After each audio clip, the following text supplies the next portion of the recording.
Hello, I'm Ayo Akinwolere, and welcome to the Athletic FC podcast. Real Madrid were expecting Vinicius Jr. to win the Ballon d'Or on Monday night, but it didn't go their way. The decision prompted Madrid to cancel their trip to Paris and effectively boycott the event. So, have Madrid overreacted? And are they facing bigger problems on the pitch? I'm joined by our Spanish football writer for The Athletic, Dermot Corrigan. Plus, we've also got Phil Hay as well. Dermot, we're going to get into the final details from our Madrid writer, Mario Cortegana, a little shortly. But firstly, can you just set the scene for us a little bit in the weeks leading up to the event? How convinced was not only Real Madrid, but also, I guess, the Spanish media as to whether or not Vinicius Jr. was, in fact, going to lift the Ballon d'Or trophy?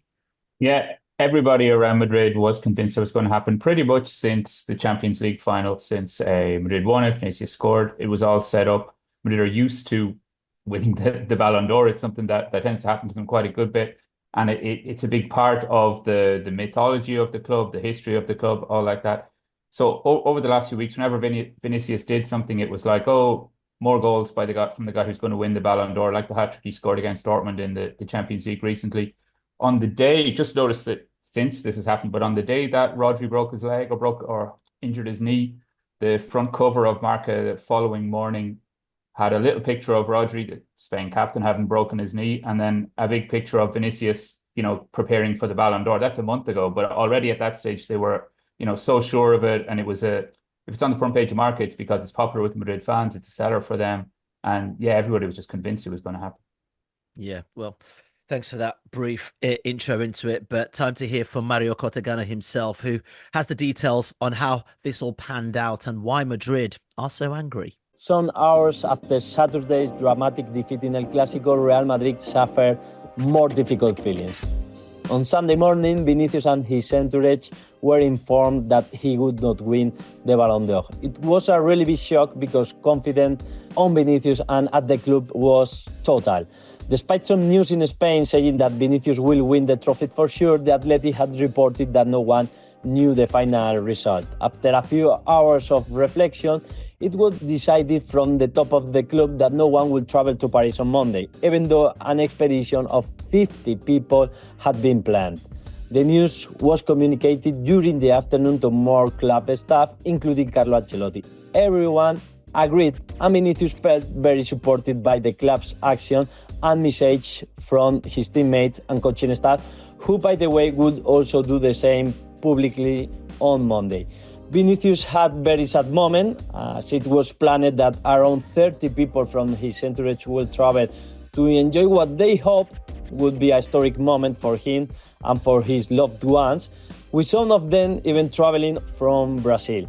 Nike also had prepared a special booth to celebrate the expected victory, and even an event on Wednesday in Madrid was planned. Yeah, thanks for that, Mario. You can go read his piece right now on The Athletic. Yeah, Ancelotti was one coach of the year. In theory, Jude Bellingham should have been on the podium with Vinicius. Danny Carvajal was fourth in the voting. They all should have been there. It should have been a celebration. Even if they don't win number one, if they come second, third, fourth, Madrid win team of the year. It is a team sport after all, as Michael Cox of The Athletic pointed out.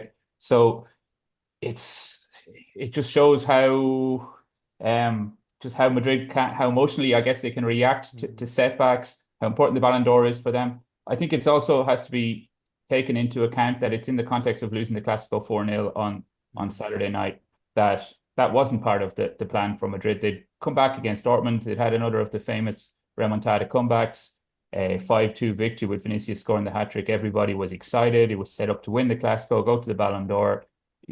Big celebration of Madridismo. We're the greatest club in the world, the most glamorous club, the most historic club, the best club, everything. You lose 4-0 to Barca, which is a horrible jolt to that kind of idea, to the confidence, to the prestige of the club.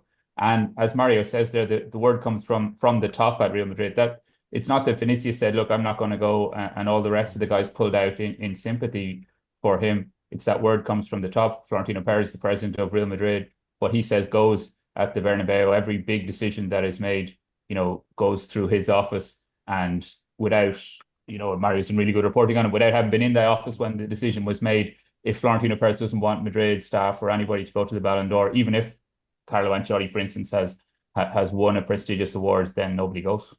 Yeah, Phil, it seems, a lot hasn't technically gone to script for Madrid over the last week or so. Vinicius obviously not winning the Ballon d'Or, the Clasico, which we've spoken about here as well. I'm just wondering, from your perspective, from my end anyway, it seems Madrid feel a sense of injustice in particular when it comes to this sort of Ballon d'Or conversation. Do you feel it's a bit of an overreaction, Phil? Oh, not half. Not half. I mean, do they feel injustice or do they feel entitlement? I mean, there would actually have been something really poetic about Vinicius Jr. winning this in 2024. Number one, because he has been sensational and he deserved to be right in the running and right at the top of the conversation. But also, number two, because of the backdrop of what's going on with him in Spain and the dreadful things that he's been having to put up with. And if we're talking about context, as Dermot was there, yes, I know that that isn't what the Ballon d'Or is about. It is about performance, but I do think that the context of the environment that he's having to perform in and to be so sensational in is definitely relevant. But I do find Real's reaction pretty unedifying, and it does demonstrate a fairly weird and I would say unflattering sense of entitlement at the Bernabeu. That is the word that I would use. It wasn't as if there was no other good contender in this. I mean, in terms of Rodri at Manchester City, it was a very tight two-horse race, I felt, and I think my kind of attitude would have swayed towards Vinicius. But in no way is Rodri not a legitimate winner. If this is just Real throwing the toys out the pram because their man hasn't won, I find it quite amazing that they would think outside the bubble of Real that anybody would sympathise with that. And I find it difficult to imagine with hindsight that they won't look back and be quite embarrassed about what they've done here. And I think, Mario's piece on this was absolutely brilliant. And reading that and listening to what he was saying and Dermot was saying as well, it's quite hard to understand why they didn't hedge their bets a little bit on this. The thing like the Nike boots, the event that was planned. You do have to plan and you do have to have these things in the pipeline. But surely even there, where they'd been so confident, somebody would have said, there is a chance that this isn't going to go our way. Yeah, cheers for that, Phil. I guess I'm just thinking what Vinicius Jr. would have to do to win the Ballon d'Or. I mean, look at the stats from last season, winning the Champions League, involved in 11 goals in 10 games, including one in the final. La Liga trophy involved in 21 goals in 26 games, one goal every 89 minutes on average, and also the Spanish Cup hat-trick in the final against Barcelona. Not enough for Vinny to win this Ballon d'Or award. And I think you're right, Phil, when you say, I guess it's such a close two-horse race in this respect. And naturally, it's a matter of opinion. But, Dermot, if he's not winning it this year, what does he have to do next season to even be considered as the front runner? Yeah, it's true. Like, I agree with it. It was a toss-up. It kind of depends on how you view football. If you're a guy who loves the goals and the drama and the dribbles and the spectacular moments, then Vinicius supplies them, very often, as you said there, and he has been outstanding. Rodri's also been outstanding. He was brilliant for Spain, by far the most important player in that Spain team, which wasn't a vintage Spain team, which won the Euros. And Rodri's speech was really good. I thought it really well received here in Spain, outside of Real Madrid maybe, but he remembered people like Xavi and Iniesta, Silva, all these former Spain midfielders who didn't win the Ballon d'Or because basically they were up against Ronaldo and Messi in their eras, and they've all been great players who were worthy of winning it. So it's been taken, again, outside of Madrid, but by many people in Spain as kind of a recognition of that type of a, unsung is not the right word, but maybe just a different, for the people who appreciate great midfield play and constructing moves and tactical awareness and all that kind of thing. So it's one for those, which maybe I'm one of them myself, but it's one for those kind of people who see football in that way. But again, it's unfair maybe on Vinicius. And yeah, who knows what'll happen. Madrid season hasn't started off great. Kylian Mbappe has just arrived at Real Madrid as well. He's somebody who sees a future Ballon d'Or in his as something that he would like to win, or maybe a reason that he moved to Madrid himself. Lamine Yamal is coming up very quickly on the rails from Barcelona. He's incredible, scored another brilliant goal at the weekend, still only 17, and maybe another couple of years ahead of him. But who knows what will happen in football? Injuries can happen. Bellingham is another one who, would like to see himself as winning a Ballon d'Or in the future. So it's unfortunate for Vinicius, which I guess, explains his disappointment at winning it. He had the tweet where where we are interpreting his tweet to mean that he feels that there was, prejudice against him amongst some of the voting. And it is 100 journalists around the world in 100 different places, and we don't know what's in their minds, what's going into their votes. But, from the outside looking in, it could have gone either way. It's unfortunate for Vinicius that it didn't go his way, but it's great for Rodri that it did go his way. So it depends a lot on how you look at it. It's the nature of the beast in a few respects. I mean, Dermot mentioning Messi and Ronaldo there is largely the point. There was year after year with the Ballon d'Or where both of those two were turning in essentially award-winning seasons, but were getting pipped at the post by one or other. Usually Ronaldo getting pipped by Messi on the basis that only one person could win it. And that's been the way it's gone. It's gone this time. I mean, when you lay it on with Vinicius Junior's stats there, it kind of explains why he would have been my pick, but by a very, very narrow margin from Rodri.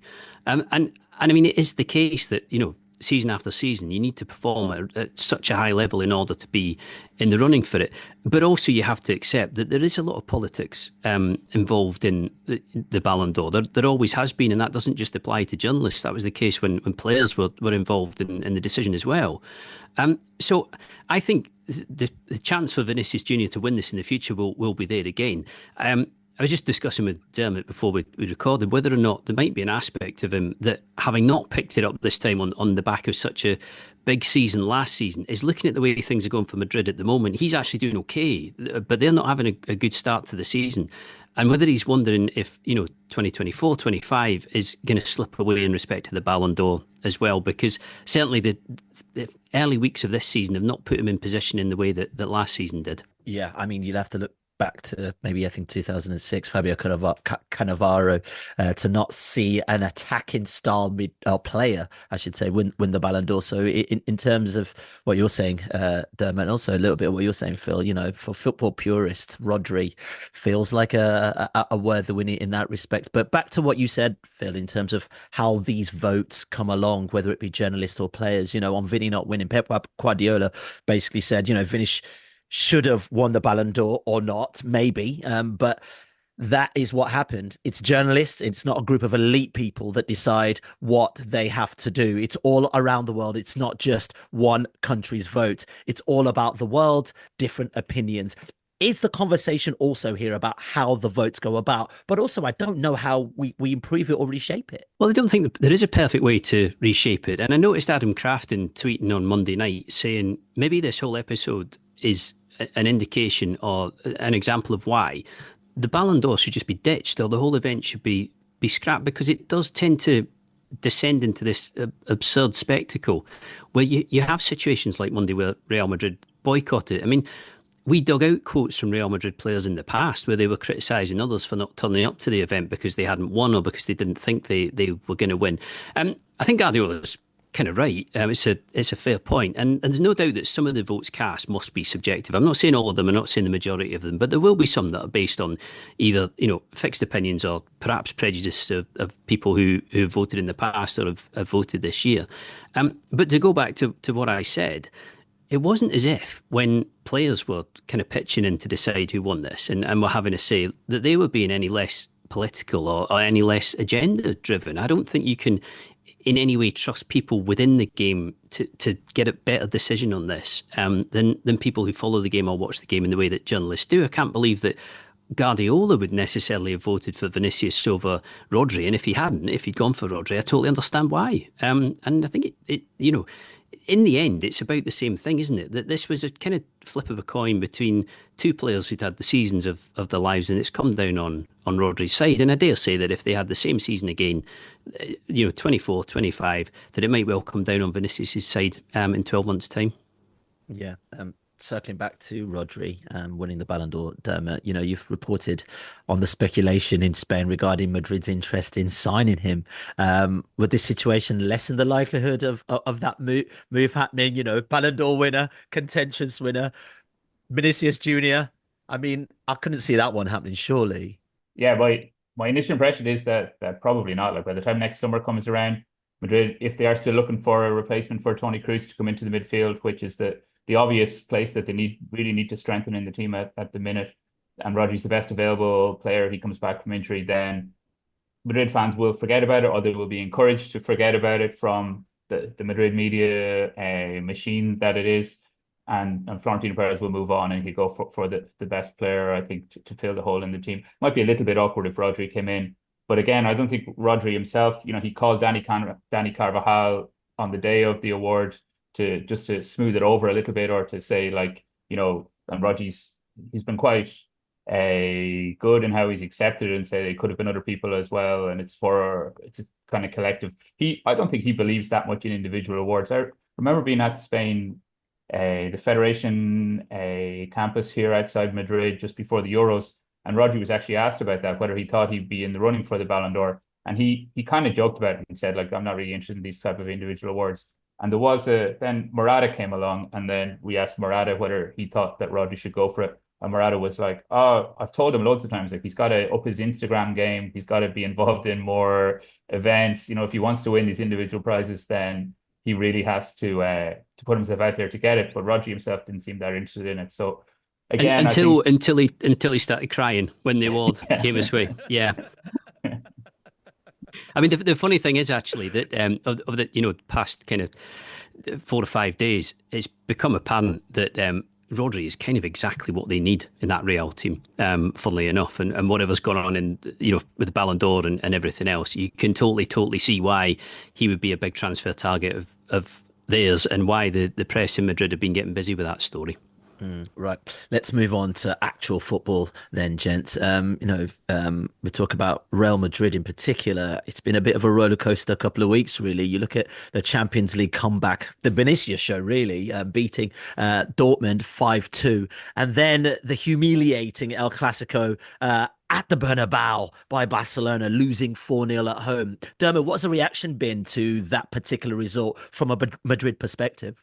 Yeah, typically understated and yeah, I can imagine. I can imagine. Yeah, they didn't enjoy it at all, and it was a shock because, like, Madrid didn't play very well against Dortmund in the first half. They were 2-0 down. Could have been more. They looked disjointed. They looked not completely fit, maybe, or not at 100% level of, like, focus. Physically, they didn't seem quite on it. Then they roar back and beat Dortmund 5-2. And then in the first half in the Clasico, I thought they were the better team. They had, Mbappe got caught offside so many times. They had a couple of other chances as well. Madrid's midfield were well on top of Barcelona. So at halftime, and Ancelotti said it after the game as well, that he was happy enough with how things were going. He thought that, it looked like Madrid were going to go on and win that game. Obviously, they didn't. They fell apart in defence, conceded 2 quick goals, and then they go chasing the game and they get picked off as well. But it's kind of the story of Madrid's season so far is that kind of roller coaster that they have. As always, they have a lot of brilliant players, but they haven't worked themselves into a team at all yet. Ancelotti hasn't found a way to get everybody together. There are weaknesses within the squad. They've been hit by injuries, and sometimes coach is able to hide those weaknesses, or is able to find a solution to problems when injuries come along. But Ancelotti hasn't been able to find those solutions so far this season. So the team look very unbalanced. The chemistry doesn't look great between Bellingham, Vinicius, and Mbappe. Those three haven't found a way to work together in the team yet. And then, so that is always there in the background. And then along comes a 4-0 defeat to Barcelona in the Clásico. So it was not good for Madrid. It's a moment where everybody's trying to save themselves to an extent. The president's not happy. The players are maybe starting to point fingers. Coach is worried about his own position. Things can turn around quickly in football. Even Ancelotti himself said that a couple of seasons ago they lost 4-0 to Barcelona in a Clásico when Xavi was in charge, and they went out and won the Champions League a couple of months later. So there's still time for things to turn around at Madrid, but there's a lot of work to do, and the team, there's a lot of solutions that Ancelotti needs to find very quickly. Yeah, Phil, in just a sec, I just really want to talk about Kylian Mbappe and his involvement in this team and how that's changed the dynamics. But super quickly, Dermot, obviously beyond the results at Real Madrid, not only has it left them 6 points behind La Liga leaders Barcelona at this moment in time, but Spanish outlet Relevo suggests that there's a little bit of skepticism in the dressing room about the team's physical preparations. Has this always been the case, or is this simply because they lost so badly to Barcelona?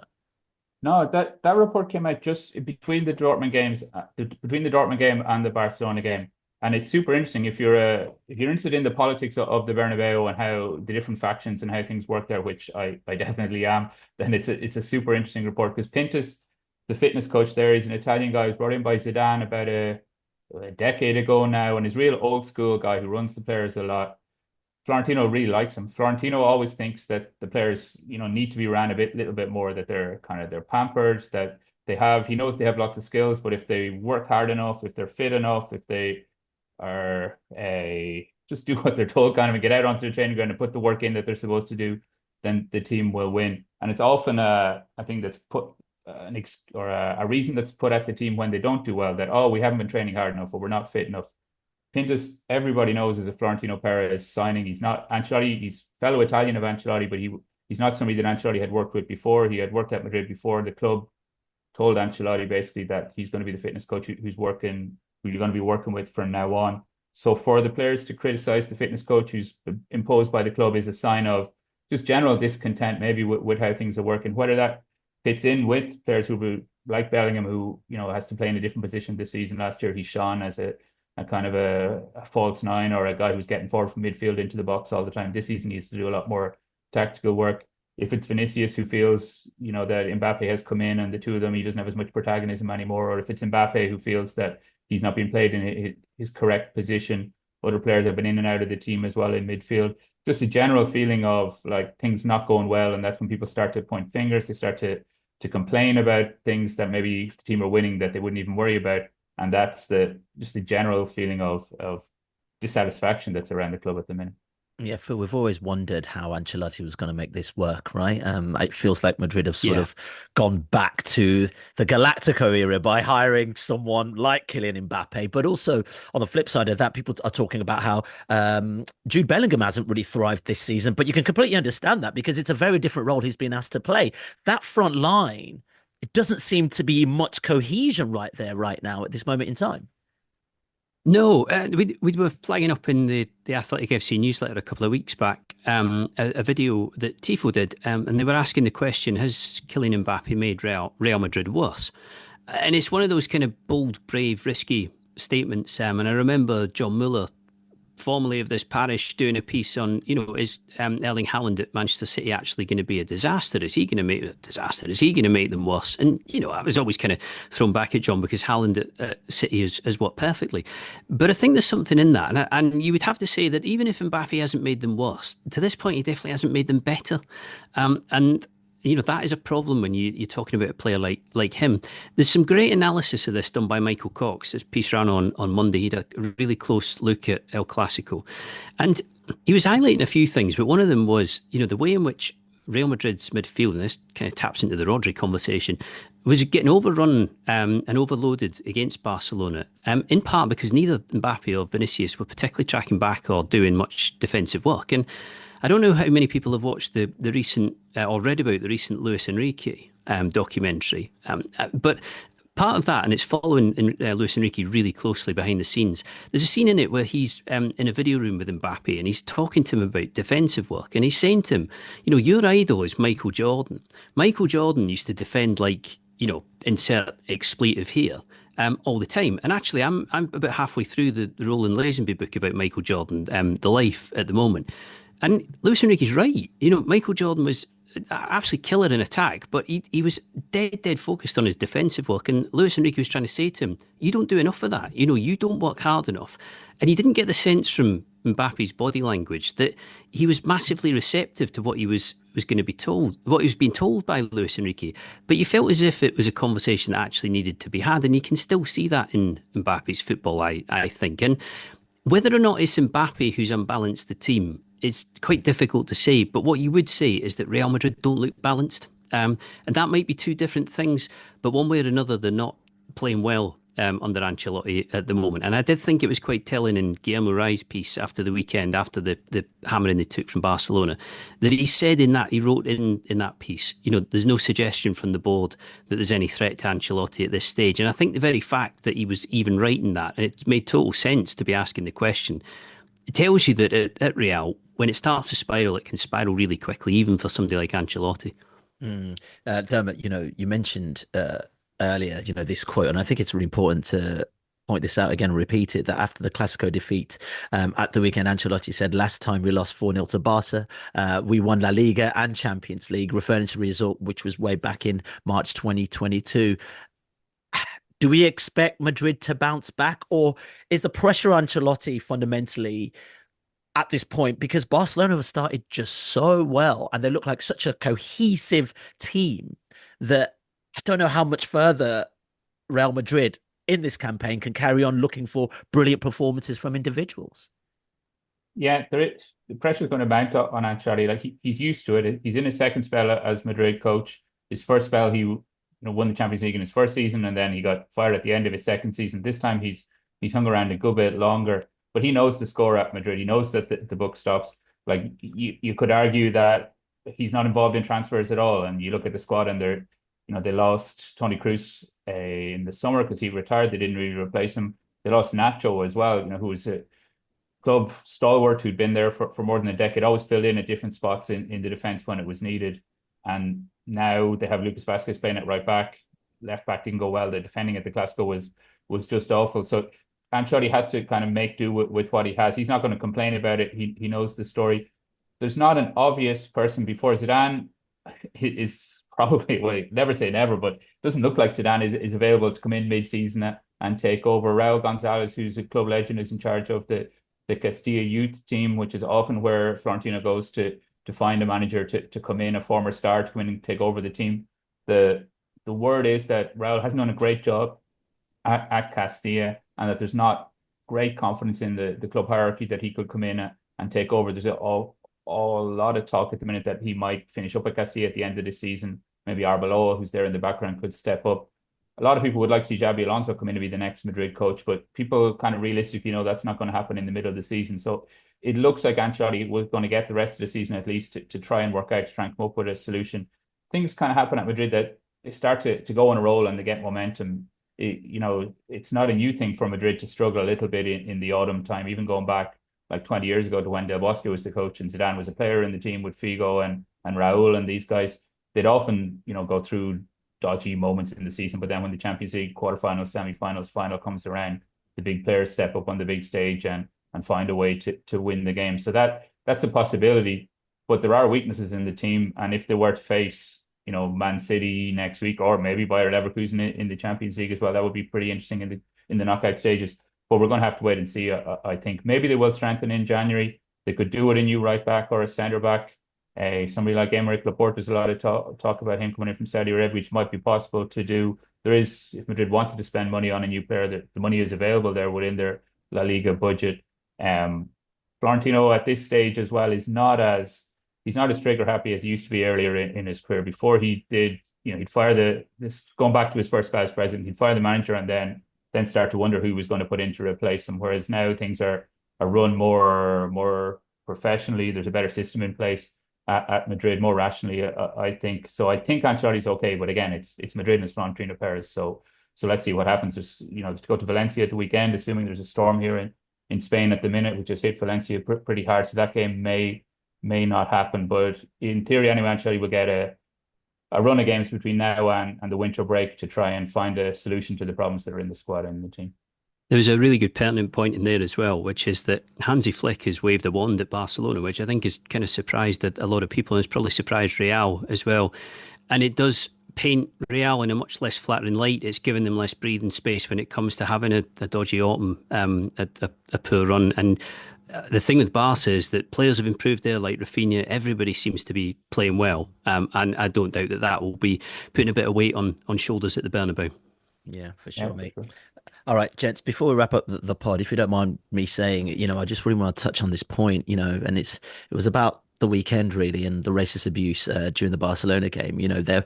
was yet another case of alleged racist abuse in Spanish football, this time at the Clásico. And Real Madrid and La Liga have announced that they will take action after Barcelona winger Lamine Yamal and also fellow Barcelona players Rafinha and Ansu Fati were subjected to racist abuse. I know we're talking about football, Dermot, and let's face it, Valencia might be the next match that Real Madrid play. And we know the history there between Vinicius Jr. and Valencia. Can you just bring us up to speed about how both teams and Real Madrid in particular actually have dealt with this particular case?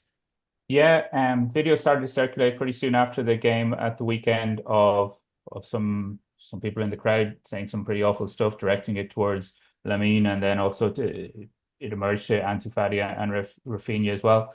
The authorities moved pretty quickly. Excuse me.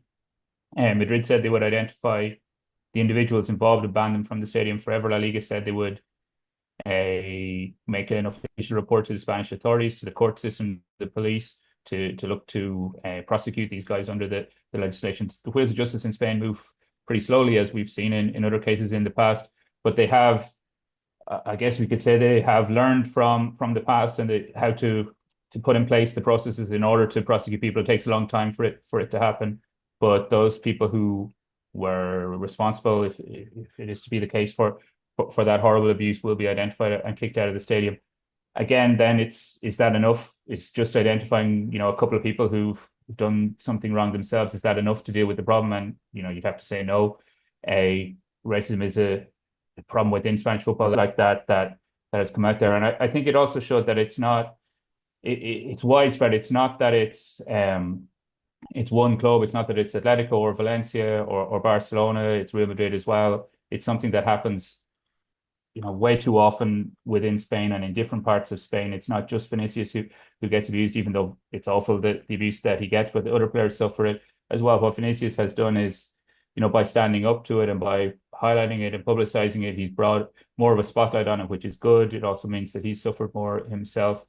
But Lamine, I think, he's also so young as well. He's not like he's 70, just turned 17. So, which makes it even, well, I don't know if it's even worse. It just makes it really bad as well. But I don't think he's going to make as big he's not going to talk about the issue as much, which, we can't expect him to, because he is. Barcelona have been quite quiet about it. And maybe there'll be a press conference. Hansi Flick will get a chance to talk about it, or the president will get a chance to talk about it, but they haven't come straight out. But it was the Madrid fans who were involved who were responsible for the abuse. But it's unfortunate that we're talking about this again. It's important that once it happens that we do talk about it, obviously, but it's unfortunate that once again it's something that has marred a Clásico, which should be like a positive occasion for Spanish football. I must say, Phil, this yet again highlights a lot of issues around football and racism. Let's not forget what happened with the Argentinian team recently, Enzo Fernandez. As well, this is a widespread football conversation and it still needs nibbing in the bud. And I don't know how, but a lot more needs to be done. Vinicius Jr. tweeted after that match, it's regrettable what happened yesterday at the Bernabeu with racist insults. There is no place for these criminals in our society. All my supports to Lamine, Ansu and Rafinha. I know that Madrid and the police will do things to identify and punish the guilty. Vinicius, who has also suffered great racist abuse himself, and we're talking about conversations around the Ballon d'Or, whether he's one of the best players in the world, he's clear what his stance is, but it also puts perspective on what we're talking about today, Phil, in that actually there are still wider societal issues that face football at this moment in time. There are, and I mean, he is still young, Vinicius. I know he's not Lamine Yamal young, but Lamine Yamal is a freak of nature and how good he is at that age, just exceptional and kind of on that trajectory to probably Ballon d'Or himself. And he was asked that on Monday, will you win this one day? And you can tell with Vinicius, none of this is for show, none of it is performative. He's genuinely trying to campaign here, and he will be genuinely supportive of Barcelona's players. I agree with something Dermot said in there, which is that if you're repeatedly punishing people, and I do think from a distance it looks as if Spain has been really laboured, the authorities there are actually trying to attack this with a sledgehammer. But if you keep punishing people with, stadium bans, court proceedings, whatever else, and it keeps happening, which it seems to do, then it quite plainly isn't working. And you're absolutely right. It's not an isolated problem to Spain, and it never never will be. And like in England, in the UK, we can't pretend it's not an issue here.